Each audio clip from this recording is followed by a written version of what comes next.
Hello and welcome to Healthwatch. Sometimes getting the treatment you need in the way you need it can be difficult. So we need your good and bad stories to help make health and social care better for everyone. Stories like these.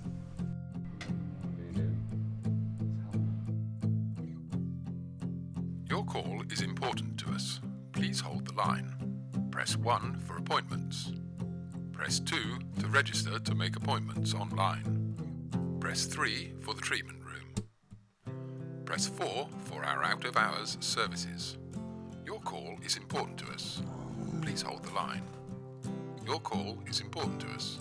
Please hold the line. Your call is important to us. Please hold the line. I'll get that message to the doctor for you. Do listen out for your phone though. The doctor will be calling you back some point this afternoon. No, I can't give you the exact time. You just have to listen for your phone, okay? I have been ill. I'm in the middle of something at the moment. You'll have to use the screen on the wall. If you're here for an appointment, screen on the wall behind you.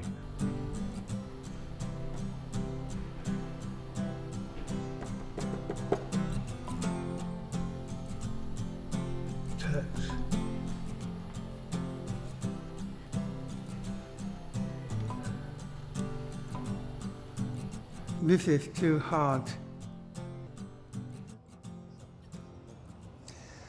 I had a urinary infection, which meant that I had to go to the hospital and make an appointment. It was a total nightmare. When I arrived, there was no sign language interpreter, which meant I was sat waiting and waiting for over an hour. Eventually a nurse came out and said she'd been calling my name. She was really grumpy. I said, I'm sorry, but I'm deaf and I can't hear. Anyway, unfortunately, I'd missed that appointment, so I had to go home. Eventually, I made another appointment with a doctor and I'd asked for a male sign language interpreter. When I arrived, there was a female interpreter. It was really embarrassing. I had to ask her to leave and I went into the appointment on my own with the doctor. Now, the doctor explained what was wrong with me, but I couldn't really understand what she was saying. I mean, I don't blame her, and I don't blame the interpreter. I just wish that all the staff, the receptionists, the nurses, had received some training in deaf awareness.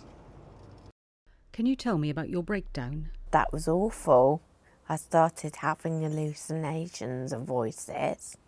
That was scary and horrible. I was living in a house with lots of other people. The staff weren't very good. They weren't very supportive. They didn't believe me. Because they didn't believe me, they didn't understand. That made me feel awful.